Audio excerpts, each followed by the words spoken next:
이번 시간에는 2026년 3월 고1 학력평가 박성원 작가의 델러웨이의 창이라는 현대소설 작품 함께 살펴보도록 하겠습니다. 자, 먼저 지문입니다. 이야기를 마친 사내는 델러웨이에 대해 아는 이야기를 다 했다는 식으로 손을 흔들어 대었다. 자, 여기서 사내는 가상의 작가인 델러웨이를 통해서 그의 작품이 실제 존재하는 것처럼 사람들이 믿게 만드는 부정적 인물로 나오고 있습니다. 그리고 나에게도 복사한 델러의 미지의 창을 한 장 주었다. 자, 나는 1인칭 주인공으로 설정되어 있는 인물인 거고, 이 사내가 나에게 델러웨이의 작품을 복사해서 주고 있습니다. 왜냐하면 아까 얘기했듯이 델러웨이는 실존 인물이 아니기 때문에 작품이 존재하지 않는 거죠. 그래서 이렇게 복사한 작품을 주고 있습니다. 그렇지만 여기서 조심해야 될 건 나는 아직 이 델러웨이가 실존 인물이 아니라는 사실을 인지하지 못하고 있습니다. 실존 인물이라 믿고 있는 거죠. 프린터로 카피한 것이라 해도 델러의 작품이라고 하니 잘 보관하세요. 사내는 휘파람 불며 다시 스캐너에 정중하게 사진을 올려놓았다. 하지만 없는 사실도 완벽하게 만들어낸다는 그의 컴퓨터도, 자, 그래서 이 사내의 정체를 암시하는 부분입니다. 컴퓨터를 통해서 가짜 작품을 만들어내고 있다는 것도 추측해 볼 수가 있겠죠. 미지의 창을 분석하지 못했다. 확대하면 할수록 입자가 커지는 바람에 그것을 먹장줄 구름 같은 회색 괴물에 불과하였다. 그래서 복사본에 대한 나의 부정적 태도, 복사본이 가진 한계를 비유적으로 표현하고 있는 부분입니다. 사내는 나에게 이 사진을 해독하려면 100만 달러가 넘는 장비가 필요하겠다고 시시껄렁하게 웃으며 말했다. 아참, 그리고 델러웨이는 이런 말을 했어요. 워낙 말도 아낀 사람이라 아마 그가 죽을 때까지 한 몇 마디 안 되는 말 중에 하나일 겁니다. 창은 진실을 엿볼 수 있는 기회다. 만일 창이 없다면 사각의 벽 속에 갇혀있는 진실을 어찌 구해낼 수 있단 말인가. 나는 그 창을 사진기에 있는 뷰파인더를 통해서 본다. 어때요? 멋지지 않나요? 자, 그래서 이 창 또는 뷰파인더라는 건 인식의 도구, 인식의 수단이라고 볼 수 있겠죠. 이런 인식의 수단을 통해서 이제 우리는 세상을 인지할 수 있다는 델러웨이 작가의 가치관이 드러나고 있는 부분입니다. 그래서 이런 건 이제 경험론적 태도라고 하는 거죠. 무엇을 경험해서 우리가 진실을 받아들이고 있다라고 볼 수 있습니다. 사내는 다시 허공에 대고 팔을 가볍게 흔든 뒤 모니터에 집중하였다. 내가 사내에게서 복사한 사실을 가지고 온 것은 상금보다 더 신선한 자극이 필요했기 때문이다. 나는 사내가 이사한 후 단 한 컷의 사진도 제대로 현상하지 못하고 있다. 스멀스멀 오염되듯 인화되는 인화질을 보면서 대체 이것들이 무슨 소용이 있을까 하는 생각들 뿐이었다. 자, 나는 내적 갈등을 겪고 있는 인물이기 때문에 주인공으로 설정되어 있는데 이 델러웨이의 작품, 델러웨이의 가치관을 알게 된 후부터는 나의 작품, 나의 결과물들을 되게 만족스럽지 않게 여기고 있습니다. 그리고 그런 생각들은 사진에 찍힌 피사체나 동선을 보면서도 마찬가지였다. 도무지 어떤 의미도 찾아지지 않는 것들 뿐이었다.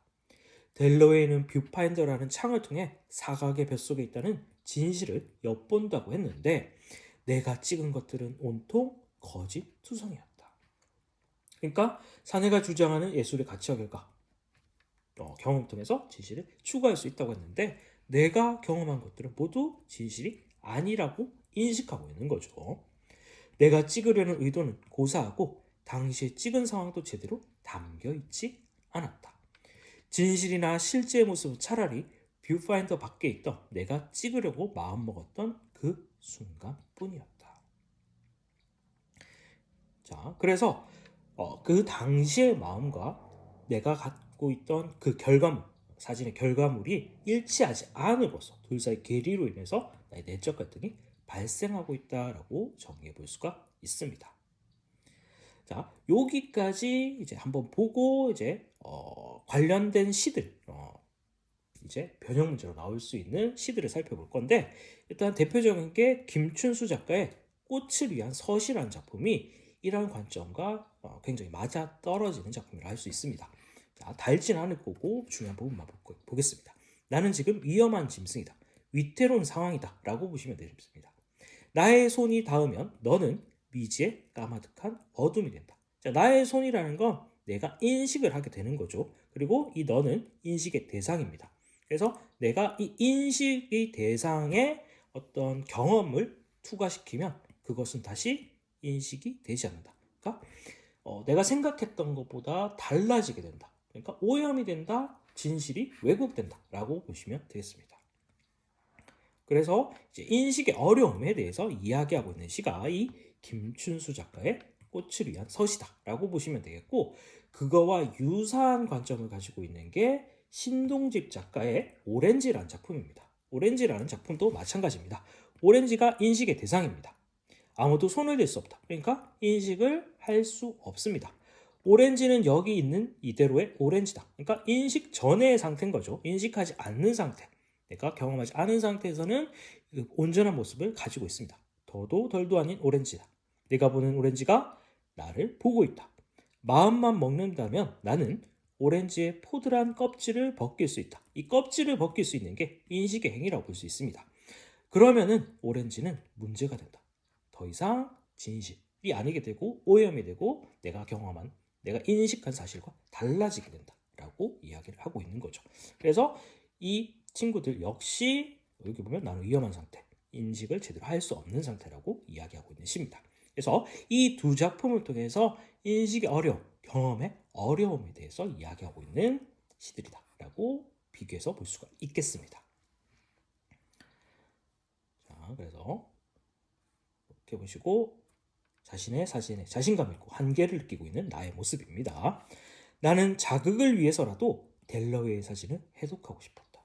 그래서 델러웨이에 대한 연구를 시작한 것인데, 한 가지 이상한 점은 내가 만난 모든 사람들이 알고 있는 델러웨이에 대한 지식이 사내로부터 들었던 이야기와 똑같았다는 점이다. 왜냐하면 사내가 창조해낸 인물이기 때문에 설명이 같을 수밖에 없는 거죠. 자, 중력 부분의 줄거리입니다. 델러웨이 기법을 활용한 방송과 영화가 제작되는 등 여름 내내 델러웨이 열풍이 이어졌고, 내가 가끔 사내를 찾아가 델러웨이 얘기를 하면 사내는 우울한 표정을 짓고 있다. 죄책감이라고 볼 수 있겠죠. 자, 델러웨이 기법을 조금 더 설명하자면 이제 대상을 직접 찍지 않고 사물에 비친 모습을 통해서 숟가락에 비친 모습, 창문에 비친 모습, 거울에 비친 모습을 통해서 세상을 보여주는 기법을 델러웨이 기법이라고 합니다. 나는 사진 기자재를 기증하려 결국 사진 찍기를 포기하게 됩니다. 내적 갈등 끝에 나의 사진 작품이 가치 없음을 인지하게 되고 사진 찍기를 포기하게 된 거죠.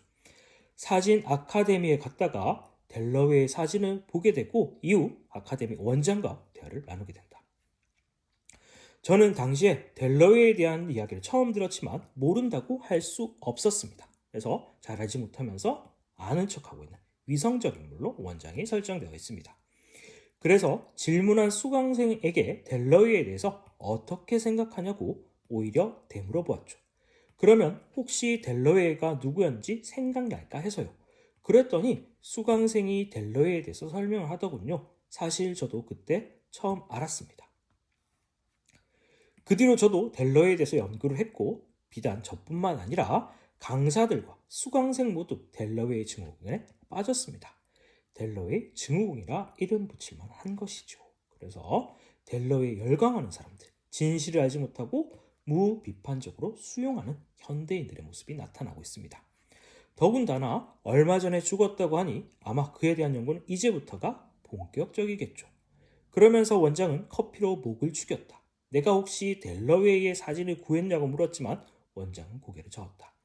어디 그 사진을 쉽게 구할 수가 있겠습니까? 미국에 있는 동료들에게까지 구해달라고 했지만 그 친구도 사진을 구하는 것만은 두 손을 들겠다더군요. 그래서 다음 달에는 저희 아카데미에서 델러웨이 사진 기행을 떠나죠. 그런데 준비를 하다 보니 걸리는 게 너무 많아요. 도대체 델러웨이가 어느 나라 사람이었는지 아무도 모른다는 거예요. 워낙 비밀에 가려진 사람이라. 구라파다, 호주다, 미국이다 이런 설만 난무하니까 실존하는 인물이 아니기 때문에 출처를 알 수가 없는 거죠. 델러의 사진을 직접 보았다는 사람을 수소문해서 물어보았지만 이 사람들은 끝까지 어디서 봤는지 말하지 않는 겁니다. 당연하죠. 이 사람들도 거짓말하고 있는 상태니까요. 나 참 더러워서 자기들만이 지식을 독점하겠다는 건지 뭔지와 델러의 증후군이 대단하긴 대단합니다. 델러의 강좌를 개설한 후 실기나 실습을 배우려 온 사람보다 델러에 대한 토론 수업을 하는 사람이 대부분입니다. 그래서 가상의 존재에 대해서 의미 없는 대화만 주고받는 현대인들의 모습을 또 부정적으로 비판하고 있습니다. 땡땡 광고 보셨죠? 델러의 기법으로 촬영한. 당시 델러에 대해서 처음으로 질문했던 수강생이 누구였는지 물었지만 원장은 이름을 기록해내지 못했다. 나는 대신 16기생들의 사진집이 있으면 한 권 줄 수 없냐고 물었고 원장은 흔쾌히 한 권을 캐비넷에서 꺼내주었다. 나는 사진집을 받으며 원장에게 혹시 작년이나 재작년 졸업생들 중에 델러의 사진을 흉내내 찍은 사람이 있냐고 물었다. 원장은 단호하게 고개를 저으며 말했다. 델러웨이가 국내에 알려진 게 불과 얼마 전인데 그리고 딴에는 작가주의 정신을 가진 학생들인데 모두 뻔하게 하는 델러웨이 기법을 따라해서 못하겠어요. 광고나 영화면 몰라도. 그날 나는 2층 창이 보이는 어둠 속에 앉아서 사내를 지켜보았다. 그리고 아카데미에서 가져온 사진집을 펼쳤다. 책 안에 숨겨진 지폐를 찾는 것처럼 빠른 동작으로 책장을 넘기던 나는 어느 한 사진에 시선을 멈췄다. 사내 이름이 또렷이 박혀있고 또한 사내 증명사진이 아래편에 붙어있었다. 그리고 사내 증명사진에는 사내 작품 사진 한 장이 있었는데 그것 역시 델러의 작품으로 알려진 사진이었다. 자, 여기서 이제 이 사람이 델러이라는 인물을 가상으로 만들어냈다는 게 밝혀지는 대목인 거죠. 한 사내가 평범하게 웃고 있는 인물 사진이었고 사진 속 남자의 눈동자를 자세히 살펴보면 뭔가 비치고 있었다. 델러의 기법을 사용하고 있다는 것도 확인해 볼 수가 있습니다. 가끔은 제 직업을 말하기 부끄러워요. 진실을 외면하면서 거짓을 만들어내는 게 제 직업이죠. 자신의 직업에 대해서 부끄러워하고 있습니다. 순간 사내가 이사 온 첫날 내게 말했던 말이 떠올랐다. 그리고 사내가 집들이 할 때 델러의 사진을 보면 왜 그렇게 풀이 죽었는지 그땐 알 것 같았다. 죄책감의 표현이다 라고 볼 수 있겠습니다. 사내 그림자가 오가는 2층의 창, 마치 사내가 말하는 컴퓨터 같았다. 진실이 아닌 허상을 보여주는 도구다라고 인식하고 있는 거죠. 없는 사실을 만들어낸다는 커다란 컴퓨터와 같았다라고 보시면 되겠습니다. 자, 그리고 추가적으로 한 번 더 살펴볼 만한 현대시 작품이 있는데 기영도 작가의 홀린 사람이라는 작품입니다. 자, 여기서는 이제 선동자와 그것을 무비판적으로 따르는 군중들의 모습 그리고 그것을 의심하는 사람 이렇게 세 인물들이 나오는데 한번 읽어보도록 하겠습니다. 사회자가 외쳤다. 여기 일생 동안 이웃을 위해 3분이 계시다. 이웃의 슬픔은 이분의 슬픔이었고 이분의 슬픔은 이글거리는 빛이었다. 자, 그래서 이 사회자가 선동하는 사내의 역할과 같은 인물이라고 보시면 되겠고 이 사회자가 이분이라는 인물을 이제 약간 되게 존경하고 있고 되게 멋있게 표현을 하고 있습니다. 그러니까 이분이 델러웨이 작품이라고도 이제 대응시켜서 볼 수가 있는 거죠.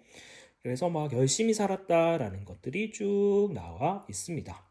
자, 그분이 일어서서 흐느끼는 사회자를 제시했다. 군중들은 일제히 그에게 박수를 쳤고 사내들은 울먹었고 감동한 여인들을 실시했다. 그래서 이 군중 또는 사내 여인으로 이제 표상되는 인물들은 무비판적으로 사회자의 말을 받아들이고 있는 인물이라고 볼 수 있는 거죠.